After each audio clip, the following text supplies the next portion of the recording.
Bonjour Général Paloméros. Bonjour. Des dizaines de combattants ont été tués cette nuit à Gaza selon l'armée israélienne. L'État hébreu parle depuis ce week-end d'une deuxième étape du conflit dans la bande de Gaza. Est-ce que ça y est, l'offensive terrestre a commencé? Oui, elle a commencé. On pourrait même dire qu'elle a commencé avant. Enfin, il y a eu toute cette préparation avec ces bombardements à la fois massifs mais ciblés par l'armée de l'air israélienne, donc qui a préparé le terrain très sérieusement. Et puis, il y a eu cette première incursion, une deuxième incursion pour tester le terrain là également. Et puis maintenant, c'est clairement, on est dans l'opération terrestre, mais qui n'est pas, comme on aurait pu le penser, une opération massive instantanément. C'est ce qui était anticipé en fait. Alors est-ce que c'était une vision un peu grand public de l'action militaire? Oui, c'était une vision un peu grand public parce que Israël, d'abord, est soucieux de la vie de ses soldats et veut une efficacité maximum dans son action. Donc sa grande force, c'est de coordonner l'action de toutes ses forces, mais certainement pas de faire entrer en masse des soldats qui seraient un peu... qui seraient mis à risque en tout cas, et c'est un peu ce que le Hezbollah attend. Non, je crois que Israël agit sur des vraiment de manière ciblée, avec un renseignement de qualité aujourd'hui. Mais quel est le but justement aujourd'hui? Parce qu'aujourd'hui, il y a des soldats au sol. Vous parliez bien sûr. Préparatoires avec l'aviation. Maintenant, il y a des chars, il y a l'infanterie. Bien sûr. Quel est le but précis de cette nouvelle étape? Le but précis, c'est de continuer à affaiblir le Hamas, à lui faire perdre son potentiel militaire, son potentiel d'agression, et progressivement à le cantonner, si vous voulez, à l'enfermer un peu dans ces tunnels, ces fameux tunnels à 400-500 km, on ne sait pas trop, de tunnels dans lesquels le Hamas s'est préparé sous le couvert de ces tunnels. D'ailleurs, c'est assez remarquable quelque part que sous la barbe, sous les yeux d'Israël, ils aient réussi à monter une telle machine de guerre. Et c'est ça la spécificité de la bande de Gaza, et c'est ça la difficulté de Gaza. Pourquoi c'est un terrain qui n'est pas comme les autres? C'est d'abord parce que le Hamas gouverne Gaza plutôt mal depuis 2006 et que, ce faisant, il est totalement immergé. Gaza, c'est le Hamas c'est Gaza, il est immergé dans la population, il s'est implanté partout. C'est un mouvement terroriste donc qui s'assoit absolument sur toutes les conventions possibles et inimaginables. Donc il s'implante sous des hôpitaux. Il a creusé un monde parallèle en quelque sorte. Et là, il s'est préparé à cette offensive dont on peut s'interroger sur le but final. Ça, c'est une question vraiment stratégique. Et comment on se prépare à ce genre d'intervention sur des terrains aussi difficiles? Vous-même, vous étiez commandant suprême de l'OTAN, oui. Et vous avez travaillé sur le fait de faire face à ces terrains de guerre particulièrement durs. Oui, il faut s'attendre à toute forme de menace. Aujourd'hui, on voit d'abord les technologies sont à la disposition pratiquement de tous les acteurs. Donc le Hamas utilise par exemple ces roquettes dont il y a quelques années, on n'aurait jamais pensé qu'ils puissent être utilisés par un groupe qui n'a pas officiellement de soutien, même si on sait que l'Iran a soutenu le Hamas dans sa montée en puissance militaire. Il lui a donné les moyens de constituer ce stock et de monter ces missiles qui sont quand même le plus grand risque aujourd'hui pour Israël en permanence. Et puis de monter une attaque coordonnée que personne n'attendait. Ça a été vraiment la surprise tragique. C'est le Hamas qui a bien compris comment fonctionnait Israël, qui a bien compris qu'Israël ne pouvait pas être en permanence sur le pied de guerre. Et c'est ça un peu le fond du problème. Bien sûr, Israël maintenant a mobilisé plus de 300 000 réservistes, ce qui est un vrai succès, mais aussi un vrai problème à maintenir dans le temps. Et donc, c'est pour ça que l'attaque d'Israël aujourd'hui, elle est ciblée. Elle veut limiter les pertes humaines à tout prix et s'en prendre au cœur du sujet, c'est-à-dire les tunnels dans lesquels le Hamas et son potentiel militaire. Benyamin Netanyahou qui a donné en fait deux objectifs très précis dans cette deuxième étape, détruire les capacités militaires et la direction du Hamas et ramener les otages à la maison. C'est ce qu'il a dit. Est-ce que ces deux objectifs sont en réalité compatibles? Ça, l'avenir nous le dira. Quand Israël a lancé sa campagne de bombardement, elle a essayé, j'imagine, de faire la part des choses, mais ne sachant pas vraiment où étaient les otages, elle est partie sur le principe que ces otages avaient une valeur pour le Hamas et donc que le Hamas avait tout intérêt à les protéger. Je pense que c'est un peu ça le calcul. Maintenant, savoir où ils sont, comment et quel est l'état de la situation. Je crois qu'au fur et à mesure qu'Israël pénètre dans la bande de Gaza, là aussi le renseignement va venir. Il y a des pourparlers. On ne sait pas trop où ils en sont, mais pour l'instant, en tout cas, les termes d'un échange quelconque ne sont pas acceptables de la part d'Israël. Il faudrait qu'ils relâchent tous les prisonniers palestiniens, les prisonniers terroristes, il faut le dire comme ça. Donc, bien sûr, les otages font partie des objectifs. Monsieur Netanyahou a ajouté ça dans son discours depuis assez peu de temps, puisqu'au départ... le but, c'était vraiment de s'attaquer au Hamas. Quoi qu'il en coûte.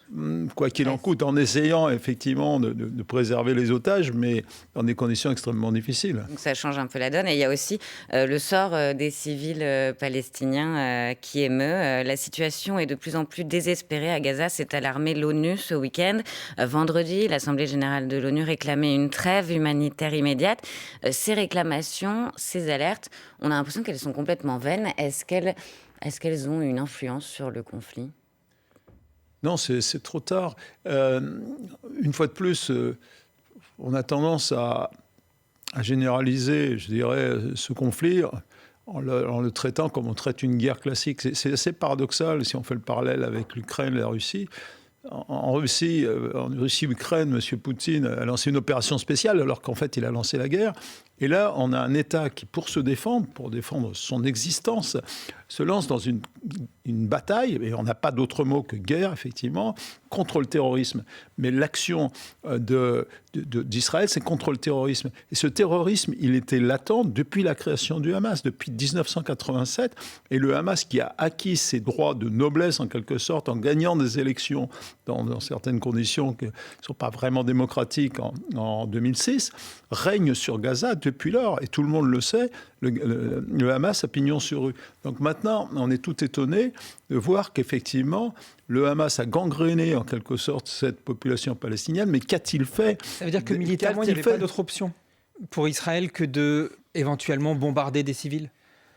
De bombarder, s'il y a bien une armée qui sait utiliser au mieux les nouvelles technologies, c'est l'armée israélienne. Et je suis certain qu'ils ont fait des ciblages très précis. Mais dans des conditions d'une violence extrême, parce que le Hamas a été extrêmement violent, Israël a forcément fait des victimes innocentes. Et comme d'habitude, toute guerre, tout conflit, quelle est la vraie victime de tous les conflits ? C'est la population civile. Général Paloméros, on se retrouve dans un instant, juste après le fil info de Valentine Lettès à 8h41. Un match annulé, des bus caillassés et le visage de l'entraîneur lyonnais en sang. Bilan de cette soirée de foot à Marseille qui a tourné au cauchemar pour certains avant même le coup d'envoi du match contre Lyon. 2 mois après l'alerte des Restos du Cœur sur ses difficultés financières, 32 millions d'euros ont été collectés par l'association sur les 35 millions dont elle a besoin rien que pour boucler le budget 2023. Protéger la langue française des dérives de l'écriture inclusive. C'est le texte de la droite examiné par les sénateurs aujourd'hui. Objectif interdire son utilisation, notamment sur les contrats de travail. Le socialiste Yann Chantrel a déjà fait remarquer que le texte actuel rendrait invalide toutes les cartes d'identité, puisque dans leur ancien format figure pour la date de naissance la mention « né » entre parenthèses E pour inclure les femmes. Au Grand Prix du Mexique de Formule 1, Max Verstappen explose les compteurs. Le triple champion du monde remporte sa 16e course et bat son record de victoires sur une seule saison. France Info. Le 8-30 France Info, Agathe Lambray, Jean-Rémy Baudot. Toujours avec le général Jean-Paul Paloméros, ancien chef d'état-major de l'armée de l'air française, ancien commandant suprême de l'OTAN. On parlait à l'instant des civils qui sont souvent les victimes collatérales des guerres. Vous diriez que dans une guerre, les crimes de guerre sont inévitables ? Qui dit crime de guerre dit volonté de s'en prendre à une population civile. C'est pas le cas d'Israël, c'est le cas du Hamas. Mais le Hamas n'est pas reconnu comme un État. Et c'est ça l'ambiguïté de cette guerre. C'est vraiment une opération que M. Poutine qualifierait de spéciale, j'imagine, contre le terrorisme. C'est pas une guerre comme les autres. Ah non, certainement pas. D'abord, pour Israël, effectivement, c'est une guerre existentielle, puisque le Hamas lui a déclaré cette guerre dès sa création en 1987 et n'a cessé de dire qu'il souhaitait en quelque sorte la fin de l'État d'Israël. Il n'a jamais reconnu aucun processus de paix réaliste, ni les accords d'Oslo, ni autres, qu'Israël avait négocié, par exemple, avec le Fatah. Et d'ailleurs, le Hamas a gagné une sorte de guerre civile contre le Fatah pour prendre le contrôle de Gaza. Et on est tous surpris aujourd'hui de trouver ce mouvement qui a pignon sur rue et qui est un mouvement extrémiste, qui est un mouvement terroriste, je dirais s'attaquer à Israël. La surprise, c'est qu'il ait osé le faire. Et la question, c'est pourquoi ? Et à mon avis, pourquoi ? Il y a deux raisons. C'est d'une part, pour casser la dynamique de paix qui était en train de s'instaurer et de dialogue entre Israël et ses voisins, et en particulier avec les pays arabes. Et deuxièmement, c'est sans doute pour allumer la mèche de quelque chose de plus important. Et c'est ça la vraie question. Faire un embrasement de la région. La question qui s'est beaucoup posée, c'est finalement, est-ce que le Hamas n'avait pas anticipé, c'est-à-dire en allant frapper aussi fort, aussi brutalement, aussi terriblement Israël, il savait que la riposte serait très grande. Et donc, de fait, est-ce qu'il n'y avait pas derrière ça une espèce de scénario quasiment écrit d'avance, que la réponse serait forcément difficile ? Le Hamas savait très bien ce qu'il faisait. Il savait très bien qu'en s'en prenant aux Israéliens de la manière dont il l'a fait, je ne sais pas s'il avait vraiment mesuré l'ampleur qu'allait prendre cette action, s'il avait été totalement contrôlé, mais n'empêche qu'il savait pertinemment qu'Israël répondrait fermement, comme il l'a toujours fait, et qu'Israël ne ferait pas de quartier. Donc le Hamas, en quelque sorte, sacrifiait la population palestinienne dont il était chargé, puisqu'il la gouvernait depuis 2006. Et c'est une guerre, vous l'évoquiez, qui est aussi asymétrique, à la fois parce qu'on parle de l'armée israélienne qui est réputée pour être puissante face au Hamas, qui est un mouvement de quelques milliers de combattants. Il y a des combats urbains et asymétrie aussi, parce que vous le disiez vous-même, c'est une guerre contre le terrorisme.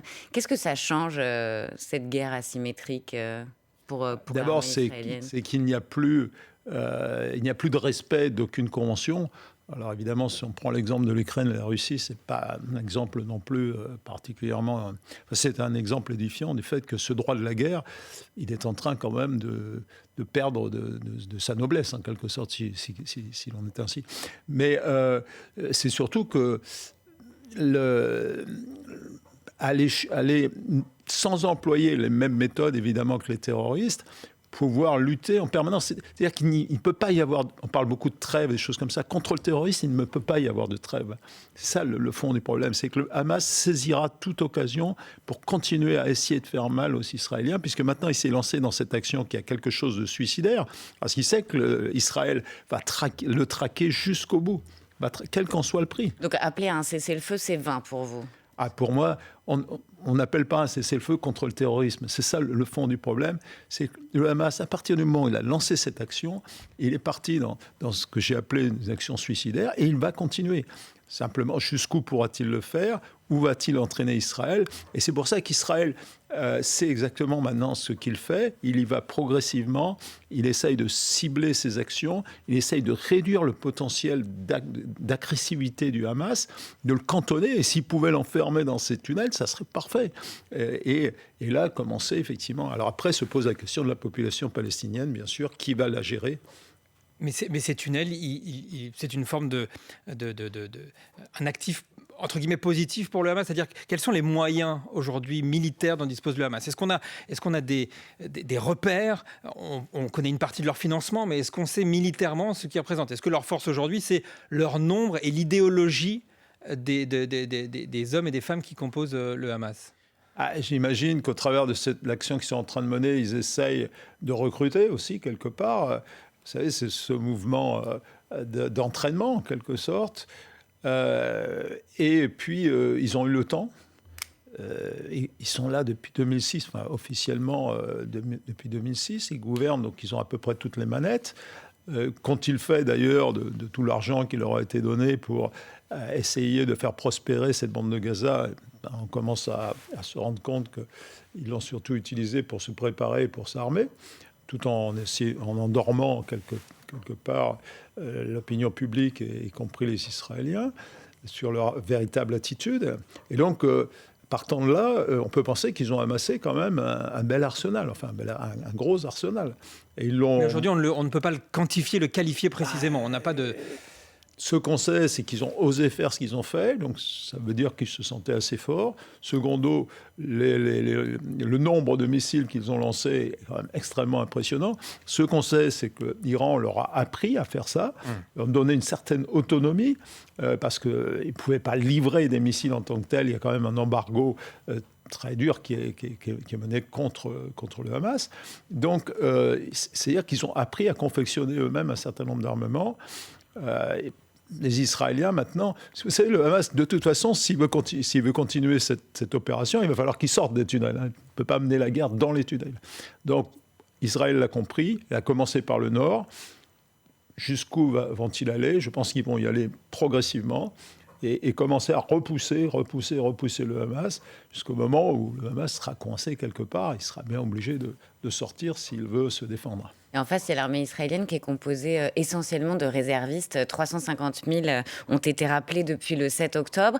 Est-ce que c'est pour cela, notamment, que certains disaient que l'armée israélienne n'était pas prête et qu'il a fallu un peu de temps parce qu'on ne forme pas les réservistes de la même façon que les soldats d'actifs, les militaires d'actifs ? Bien sûr, tous les pays, les pays occidentaux en tout cas, ont misé effectivement sur la professionnalisation des forces parce que les guerres sont plus technologiques, elles sont plus exigeantes peut-être que par le passé. Et puis on essaye aussi de préserver les vies humaines, d'améliorer en quelque sorte l'efficacité opérationnelle. Donc ça, Israël l'a bien compris.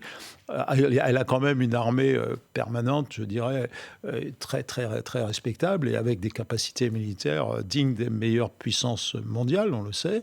On parle des drones, on parle de technologies très avancées dans tous les domaines, de l'aviation de combat jusqu'à la protection des chars et l'artillerie, et surtout la précision.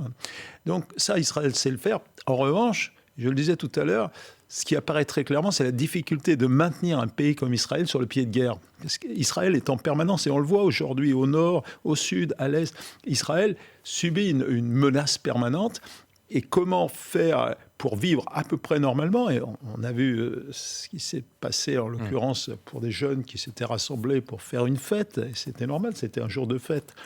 Et tout en préservant cette souveraineté. Et c'est ce que les Israéliens découvrent aujourd'hui, c'est qu'en fait, quelque part, ils sont condamnés à être sur le pied de guerre en permanence. Et ça, c'est un choc assez terrible. Ils espéraient sans doute pouvoir sortir un peu de cette logique. Général Paloméros, on se retrouve dans un instant pour la suite de cette interview après le fil info de Valentine Lettès à 8h51. 5 policiers blessés hier soir à Marseille au cours de cette soirée de foot gâchée, indique Gérald Darmanin sur BFM TV. 9 interpellations selon le ministre de l'Intérieur. Avant le coup d'envoi d'OM-OL hier soir, plusieurs bus venus de Lyon ont été caillassés. Celui de l'équipe de l'OL n'y a pas échappé. L'entraîneur Fabio Grosso a été blessé au visage. Les États-Unis condamnent des manifestations antisémites au Daghestan, une république musulmane du Caucase russe. Un aéroport a été pris d'assaut par des dizaines d'hommes à la recherche de passagers en provenance d'Israël. 4 piétons ont été tués dans le même accident de la route hier à Sarcelles dans le Val d'Oise. 2 femmes et 2 hommes percutés par une voiture le long d'une départementale. Le Français Kylian Mbappé, le Norvégien Erling Haaland et encore une fois Lionel Messi composent le groupe de favoris au Ballon d'Or. La 67e cérémonie a lieu ce soir à Paris pour nommer le successeur de Karim Benzema. France Info. Le 8-30 France Info, Agathe Lambray, Jean-Rémy Baudot. Toujours avec le général Paloméros. Général, vous avez été chef d'état-major de l'armée de l'air de 2009 à 2012, puis commandant suprême de l'OTAN de 2012 à 2015. Vous diriez que le monde aujourd'hui est plus instable encore qu'à cette époque ? Il y a une sorte de convergence des instabilités, effectivement, qui le rend plus risqué, je dirais, et qui met chacun devant ses responsabilités. Qu'est-ce que je veux dire par là ? C'est que, moi, bien que, si je prends un exemple très concret, des relations entre un pays comme Israël et la Turquie, qui peuvent être considérées comme contre nature au départ, et pourtant qui sont fortes. Et on pourrait répliquer ça un petit peu au travers du monde, y compris l'attitude de la Russie vis-à-vis des mouvements terroristes islamiques. Pourtant, la Russie a su ce que c'était, elle a fait la guerre en Tchétchénie. Donc, on voit bien qu'il y a une sorte de recomposition. Et mon sentiment, c'est qu'on va vivre cette recomposition des alliances. Israël sait et connaît mieux que jamais les alliés sur lesquels elle peut compter, les États-Unis en premier rang. Mais alors, c'est quoi le nouveau clivage? Vous dites une recomposition des alliances, donc... Il faudra éviter que ce soit un clivage qui soit fondé sur des critères humains ou religieux. Ça serait le pire de ce qui pourrait se passer. Donc il faut...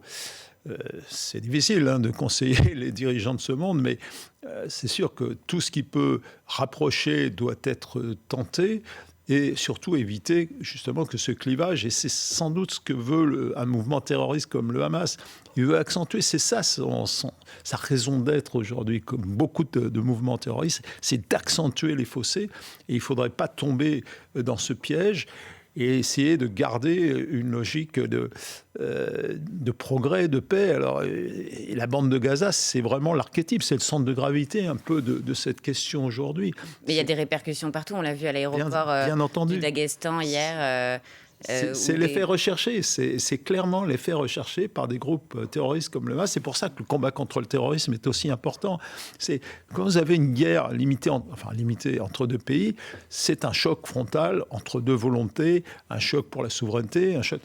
Quand vous avez une guerre contre le terrorisme, ça va bien plus loin, ça entre dans la société, et on le voit bien, ça a un impact dans tous les pays. Et c'est là que cette idée d'une nouvelle alliance, et c'est un petit peu ce qu'a défendu notre président sur cette coalition contre le terrorisme, elle fait du sens, me semble-t-il. Parce qu'elle a été assez critiquée, cette proposition d'Emmanuel Macron. C'est un peu nébuleux comme formule et comme projet. C'est forcément nébuleux parce que le terrorisme lui-même est nébuleux. Et bien sûr que ça va toucher très profondément et que ça pose des tas de questions, y compris dans le soutien de ces groupes terroristes. Je n'ai pas de dessin à faire. Les dirigeants de ce groupe terroriste, on sait où ils sont, on sait quels sont leurs avoirs, on sait d'où ils viennent. Est-ce qu'on se décide vraiment dans l'esprit de ce que fait Israël, c'est-à-dire un esprit de défense existentielle pour notre société, à se battre contre ce terrorisme? C'est ça la question que nous pose aujourd'hui ce conflit entre Israël et ce groupe terroriste.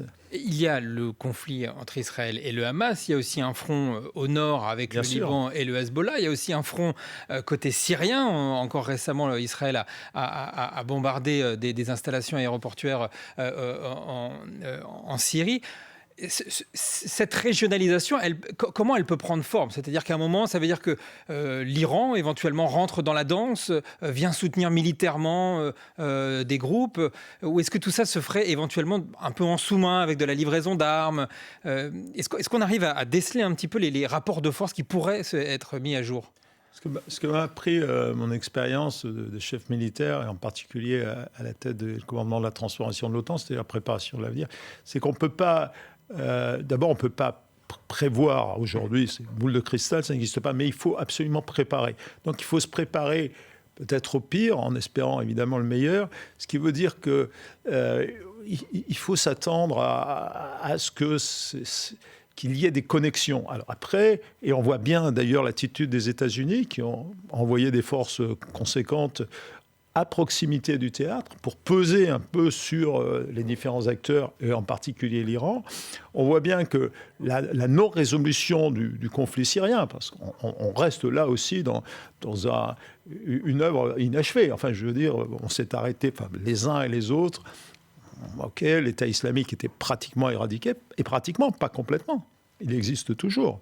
Donc, voilà, on est dans cette situation. On sent bien quand même que, a priori, le Hezbollah, pour l'instant en tout cas, ne veut pas rentrer dans cette guerre. Qu'est-ce qui pourrait le décider à le faire et quel risque il prendrait? Je crois qu'Israël fait peur. Maintenant, Israël a monté en puissance son outil de guerre, et c'est un outil extrêmement puissant. Et Israël démontre qu'elle a la volonté de s'en servir, qu'elle sait s'en servir et qu'il ira jusqu'au bout parce qu'il s'agit de son existence. Merci beaucoup, Général Jean-Paul Paloméros. Merci d'avoir été l'invité ce matin du 8h30 France Info. Merci beaucoup, Agathe. On se retrouve demain pour une nouvelle interview. Dans un instant, ce seront les informés avec Adrien Beck. Au programme ce matin, la situation à Gaza. On va aussi revenir sur ce qui s'est passé hier soir à Marseille. Et puis, on parlera aussi de la question de l'IVG dans la Constitution. À tout de suite.